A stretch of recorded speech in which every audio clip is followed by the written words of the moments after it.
Hello friends, welcome to your math classes. Rajkumar sir में आप लोग का बहुत बहुत स्वागत है। चलिए हम आप लोगों को बता दें कि हम लोगों ने एक्सरसाइज 10.2 को पूर्ण रूप से सॉल्व कर लिए। उसके पहले हमने एक्सरसाइज के लिए बहुत सारे कंसेप्ट को बताए थे। थ्योरी के यानी 6-7 वीडियो लगातार हमने बनाए थे, जिसमें थ्योरी प्लस कंसेप्ट और कुछ एग्जाम्पल के सवाल भी हमने बताने का काम किया था। लेकिन उसके बाद हमने एक्सरसाइज बताया और एक्सरसाइज से भी बहुत सारे सवाल हम लोग सॉल्व कर लिए। लेकिन अब हम लोगों को एक्सरसाइज 10.3 पढ़ने के पहले एक बार फिर से कंसेप्ट पढ़नी है, थ्योरेटिकल बातें पढ़नी है, ताकि हम उस चीज को डायरेक्ट आपकी एक्सरसाइज में उस फार्मूला को यूज कर सके। तो चलिए सबसे पहले हम शुरू करते हैं कि दिए गए दो बिंदुओं के संरेख होने के साथ। तो देखिए आप गौर से सुनिएगा, दिए गए दो बिंदुओं के संरेख होने के शर्त में दिए गए सदिशों के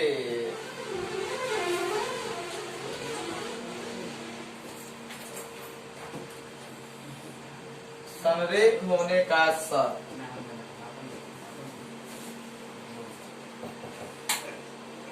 दिए गए सदिशों के संरेख होने के शर्त, यानी कि कब सदिश संरेख होगा, इस बात को हम लोग को इस वीडियो में सीखना है। तो चलिए पहले बात हम बताते हैं कि सदिश के संरेख होने के क्या कंसेप्ट है। यदि कोई दो सदिश हो, तो यदि कोई सदिश या यदि कोई बिंदु या शीर्ष, ऐसे समझिए सदिश के पहले बिंदु या शीर्ष आता है। यदि कोई बिंदु या शीर्ष या स्थिति सदिश के रूप में होगा तो सबसे पहले हम लोग उसको सदिश में कन्वर्ट करेंगे। यदि कोई बिंदु या शीर्ष स्थिति सदिश के रूप में होगा तो उसको हम लोग क्या करेंगे, सदिश के रूप में कन्वर्ट करेंगे। ये हम लोग का पहला रूल हुआ।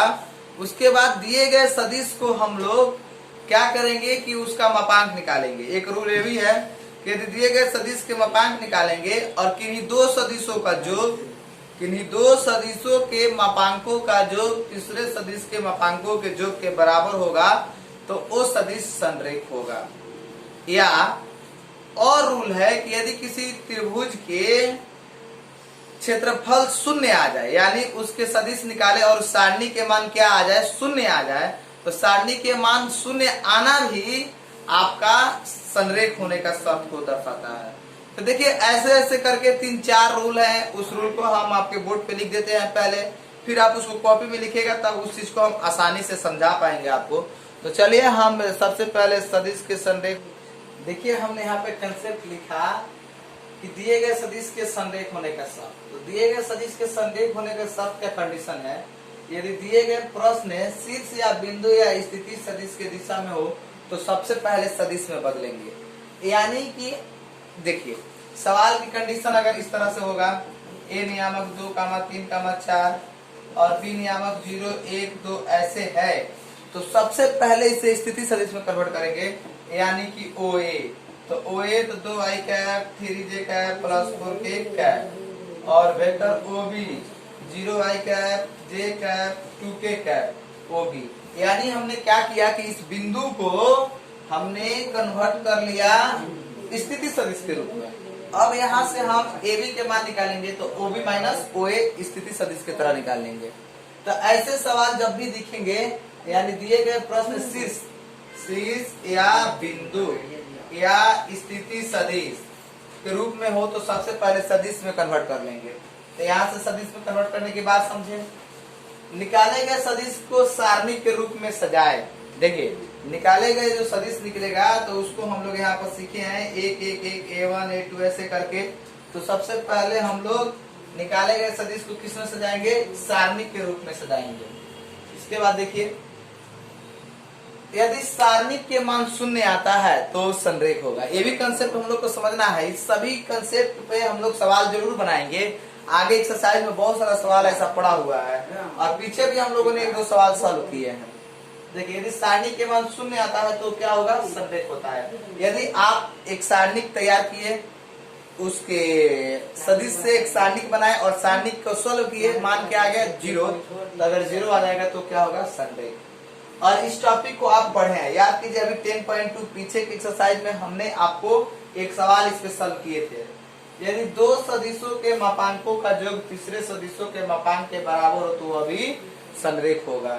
यानी इस सवाल को, इस कंसेप्ट को हम लोग इस पे आधारित एक सवाल पीछे की एक्सरसाइज में 10.2 में हम लोगों ने सॉल्व किया है। क्या किए थे कि उसको हम लोग स्थिति सदिश के रूप में सदिश में कन्वर्ट किए, फिर उसका हमने मापांक निकाला और मापांक करके दोनों सदिशों के मापांकों के वर्गों का योग बाकी एक दूसरे सदिश के मापांकों के वर्गों जो बराबर हो गया था, तो हमने इस कंसेप्ट को लिख दिया था कि दो सदिशों के मापांकों का योग तीसरे सदिश के मापांक के बराबर हो तो अभी संरेख होगा। इस तरह से हमने इसमें आपको 4 कंसेप्ट के लिए, जिसमें कंसेप्ट पे आधारित सवाल को पीछे की एक्सरसाइज में सॉल्व कर लिए हैं। बाकी के 3 कंसेप्ट के सवाल आगे भी आपको मिलेंगे, तो आप उससे पहले कि आप पूरे इस बात को आसानी से अपने कॉपी में नोट कर लीजिए, ताकि जो ही आवश्यकता पड़ेगी आप इस रूल को याद रखेंगे और इस पे आधारित सवाल को बनाएंगे।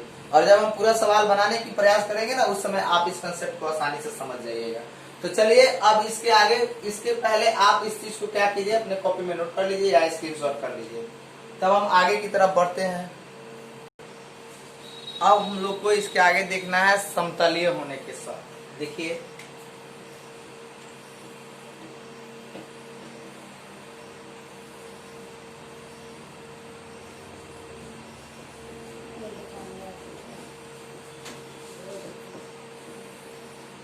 समतलीय होने का शब्द, इस बात को आप समझिए। यानी कि सवाल में बिंदु ए बी सी दिया रहेगा और ए बी सी के समतलीय होने की शर्त को पूछेगा। तो उस शर्त को बताने के लिए हमारे पास 3-4 रूल हैं और हम चारों रूल को फॉलो करेंगे। उसके बाद हम लोग उस चीज को आसानी से सॉल्व कर पाएंगे। कि कैसे हम सॉल्व करेंगे कि पता चल जाए कि ये समतलीय है कि नहीं है। तो देखिए, सबसे बड़ी बात कि हम आपको बोर्ड पे लिख रहे हैं, इससे आपकी समय की बचत भी हो रही है। वीडियो भी शॉर्ट टाइम का बनेगा। जैसे अगर मान लीजिए एक चीज हम बोर्ड पे लिखेंगे तो उसमें समय ज्यादा लगेगा, और लिख कर फिर हम उसको आपको वीडियो स्टार्ट करेंगे तो उसमें आपको समय कम लगेगा और कम समय का वीडियो आपके पास तक आसानी से पहुंच जाएगी और आपका भी बहुत कम एमबी में आप उस वीडियो को देख सकते हैं। तो देखिए, अभी हम इस सवाल को लिखते हैं, तो लिखने के बाद आप जरूर वीडियो देखने के बाद इस सवाल को अपने कॉपी में जरूर लिखिए, ताकि इस चीज को लिखने के बाद ही आप आसानी से समझ पाएंगे जब हम एक्सरसाइज के सवाल सॉल्व करेंगे या जब हम इस पे आधारित कुछ एग्जाम्पल के प्रॉब्लम्स को सॉल्व करेंगे, तो आप उस चीज को समझ जाइएगा। तो चलिए, अभी हम देख रहे हैं समतलीय होने के शर्त। समतलीय होने के शर्त के लिए समतलीय होने के शर्त, एक नंबर सदिश ए वेक्टर बी कमा सी को समतलीय दिखाने के लिए वेक्टर ए बराबर X vector B plus Y vector C, अर्थात देखिए इस कंसेप्ट को समझना है। यहाँ पे वेक्टर ए बराबर X vector B plus Y vector C है, तो उधर जितना प्लस में जो राशि है ये इधर आ जाएगा, तो क्या होगा माइनस में। तो vector A minus X vector B minus Y vector C बराबर कितना 0। तो सदिश वेक्टर ए कमा बी कमा सी के गुणांक को क्या करेंगे, बराबर करेंगे। अब इस बात को हम लोग जब इस पे आधारित कुछ सवाल को सॉल्व करेंगे तो आसानी से हम लोग समझ जाएंगे कि कैसे हम लोग इसके गुणांक को बराबर करेंगे। फिलहाल अभी इस बात को ध्यान में रखना है कि यहाँ ए कमा बी कमा सी के गुणांक, जैसे मान लीजिए यहाँ पर एक के गुणांक कुछ भी नहीं है तो 1 है, यहाँ बी के गुणांक -x है और यहाँ सी के गुणांक -y है। इस गुणांक को बराबर करेंगे तो आसानी से हम बता सकते हैं कि ये सवाल जो है समतलीय होगा या नहीं होगा। फिर आगे सवाल 2 नंबर है, यदि a1x प्लस b1y बराबर c1, a2x प्लस b2y बराबर c2, a3x प्लस b3y बराबर c3 समतलीय होंगे। तो समतलीय होंगे तो कैसे होंगे, इस बात को हम लोग को जरा सा समझना है। a1x प्लस b1y बराबर c1, a2x प्लस b2y बराबर c2, a3x प्लस b3y बराबर c3 समतलीय होंगे। तो समतलीय होने के लिए एक सारणिक बनाएंगे, जरा आप उस सारणी को ध्यान से देखिएगा। देखिए यहाँ पे इसी के सहारे हम 3 नंबर लिखते हैं, इसको हम 4 नंबर करते हैं या इसको कोई नंबर नहीं डालते हैं। 2 के बाद यहाँ पे 3, आप जरा समझिएगा इस बात को। a1 प्लस b1y बराबर c1, इसको हम लिख सकते हैं a1 b1 c1, a2 b2 c2, यहाँ फिर यहाँ पर a3 b3 c3 equal to 0। देखिए जैसे ही यहाँ पे कंसेप्ट बना a1x प्लस b1y बराबर c1, a2x प्लस b2y बराबर c2, a3x प्लस b3y बराबर c3 समतलीय होंगे। इसके लिए एक सारणिक बनाएंगे, और सारणिक कैसे बनाएंगे आप इस बात को समझिए। यहाँ a1 b1 c1 लिखिए, x के गुणांक a1 है, y के गुणांक b1 और c1। फिर यहाँ पर a2 b2 c2 a3 b3 c3 तीनों के लिखे एक सारणिक बनाए, और इस सारणी को कैलकुलेट करेंगे। यदि इसका आंसर 0 के बराबर आ गया तो इसको हम लोग बोलेंगे क्या है, समतलीय है। या उसी कंसेप्ट के सहारे यहाँ पे हम लोग समझेंगे कि इसको 4 नंबर वेक्टर ए बी बराबर B C vector X plus A C vector Y. देखिए यहाँ पे अगर ए बी को ए मान लिए, बी सी को बी और ए सी को क्या सी, ए बी क्या होगा आपका, समतलीय होगा। अब ऐसे कंसेप्ट को तो पहले हम लोग को समझ लेना है, कॉपी में नोट कर लेना है, फिर जब हम सवाल इस पे आधारित सॉल्व करेंगे तो मुझे पूरा उम्मीद है ना कि आप बिल्कुल इस चीज को समझ जाइएगा। तो उसके पहले तो हम आपको जरूर एक बात याद दिला दे कि जितना ये कंसेप्ट हम बता रहे हैं, आप इस कंसेप्ट को वीडियो देखने के बाद आप जरूर इस चीज को अपने कॉपी में नोट कीजिए। तो आप इसको नोट कीजिए। हम आगे की तरफ बढ़ते हैं और कुछ और गुण बाकी है, उस गुण की चर्चा करते हैं सदिश के। देखिए अब हम लोग टॉपिक देखना है, बहुत इंपॉर्टेंट टॉपिक है और डायरेक्ट ऑब्जेक्टिव में सवाल आता है, और इस चीज को हमें यूज करना है कि यदि कोई कोण एक्स अक्ष के धनात्मक दिशा के साथ, एक्स अक्ष के धनात्मक दिशा के साथ घड़ी के विपरीत दिशा में कोण बनाता है तो उसका अनुदिश इकाई सदिश हम लोग को सीखना है। एक बार फिर से इस बात को आप सुनिए। यदि कोई रेखा एक्स अक्ष के धनात्मक दिशा से घड़ी की विपरीत दिशा में कोई कोण बनाए तो उस रेखा का कोण इस इकाई सदिश, उस रेखा के इकाई अनुदिश सदिश cos थीटा आई कैप प्लस साइन थीटा जे कैप होता है। ये बहुत इंपॉर्टेंट टॉपिक है और इस चीज को डायरेक्ट यूज करके हम लोग इस पे आधारित ऑब्जेक्टिव सवाल को सॉल्व करते हैं। देखिए हम इसको नोट कर रहे हैं। देखिए एक कंसेप्ट है कि यदि कोई रेखा एक्स अक्ष के धनात्मक दिशा से घड़ी के विपरीत दिशा में, एंटी क्लॉकवाइज, यदि कोई रेखा एक्स अक्ष के धनात्मक दिशा से घड़ी के विपरीत दिशा में थीटा कोण बनाए तो उस रेखा के अनुदिश इकाई सदिश cos थीटा आई कैप प्लस साइन थीटा जे कैप होता है। यानी जैसे ही हमको पता चलेगा कि धनात्मक दिशा के साथ, जैसे मान लीजिए एक घड़ी हुआ, आप यहाँ से समझ सकते हैं घड़ी हुआ, और यहाँ से घड़ी के विपरीत दिशा में एक्स अक्ष के धनात्मक दिशा के साथ, तो एक्स अक्ष के धनात्मक दिशा के साथ यहाँ से अगर कोई कोण बन रहा है तो ऐसे कंडीशन में हम लोग क्या लेंगे, थीटा कोण बनाए धनात्मक दिशा के साथ, तो एक्स अक्ष के धनात्मक दिशा के साथ घड़ी के विपरीत दिशा में, यानी कोण इस टाइप का बन रहा है, ऐसे कोण बने तो उस कंडीशन में हम लोग क्या लेंगे, cos थीटा आई कैप प्लस साइन थीटा जे कैप। ठीक इसी के विपरीत कंसेप्ट है हमारा 2 नंबर कंसेप्ट कि यदि कोई रेखा एक्स अक्ष के, तो देखिए इस चीज को देखिए, यदि कोई रेखा एक्स अक्ष के धनात्मक दिशा से घड़ी के विपरीत दिशा में थीटा कोण बनाए तो उस रेखा के अनुदिश इकाई सदिश होगा cos थीटा आई कैप प्लस साइन थीटा जे कैप।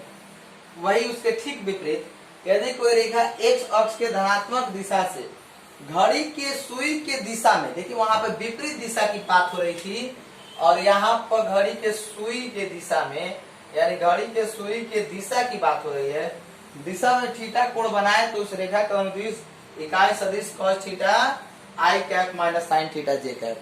इस फॉर्म को हमें याद रखना है, इसमें भी आधारित कुछ 1-2 ऑब्जेक्टिव सवाल आते हैं, उसको हमें सॉल्व करना पड़ता है।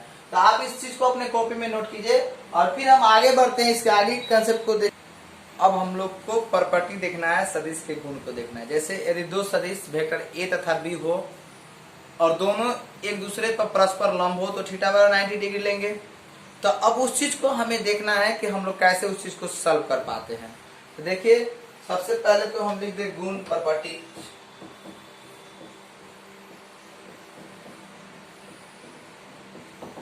प्रॉपर्टीज और इसकी प्रॉपर्टीज की जो कंसेप्ट है वो चीज हमें देखना है। दो सदिश ए और बी परस्पर लंब होते हैं यदि थीटा बराबर 90 डिग्री। दो सदिश वेक्टर ए तथा वेक्टर बी परस्पर लंब होते हैं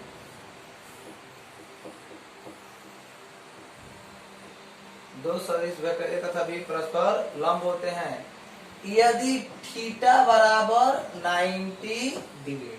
देखिए दो सदिश वेक्टर ए तथा बी परस्पर लंब होते हैं यदि थीटा बराबर कितना 90 डिग्री। इस बात को हम लोग को समझना है। और देखिए हम लोग जानते हैं cos थीटा बराबर वेक्टर ए डॉट बी बटा magnitude vector A into magnitude vector B, ये सूत्र होता है। इस चीज को हम लोग समझे हैं। यानी दो सदिश वेक्टर ए तथा बी परस्पर लंब होते हैं थीटा बराबर कितना डिग्री 90 डिग्री। और यहाँ पर हमने क्या लिया कि cos थीटा बराबर वेक्टर ए डॉट बी बटा magnitude vector A magnitude vector B. और एंगल आपको क्या दिया है थीटा बराबर 90 डिग्री। तो सबसे पहले तो हम थीटा के जगह पर 90 डिग्री रखेंगे। तो थीटा बराबर 90 डिग्री रखने पर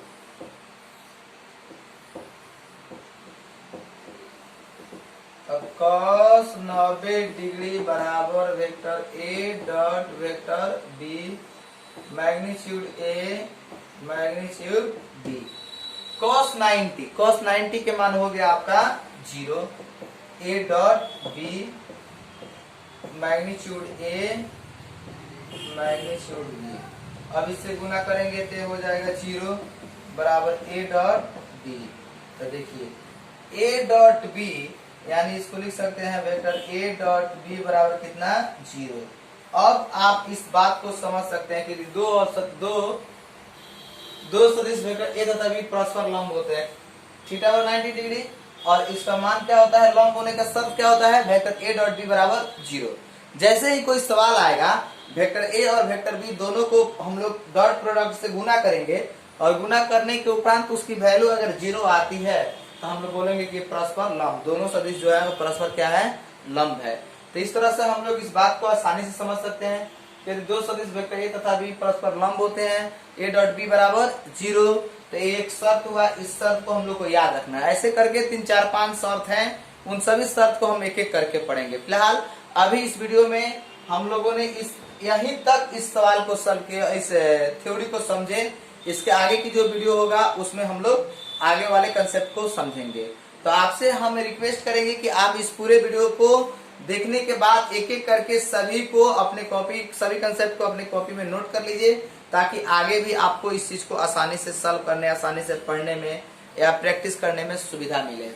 और आप इस वीडियो को ज्यादा से ज्यादा अपने दोस्तों भाइयों बहनों के बीच शेयर कीजिए, ताकि सभी लोग इस वीडियो से पढ़े। और इस चैनल को एडवर्टाइज के लिए आप उनसे बोलिए, जहां तक हो सके अपने दोस्तों से बोल के जल्द से जल्द जितना हो सके हम लोगों की लाइव क्लास शुरू हो सके, इसके लिए सबसे सब्सक्राइब करने के लिए बोलिए और लाइक शेयर सब्सक्राइब जरूर करें। फिर मिलेंगे हम आपसे अगले वीडियो में।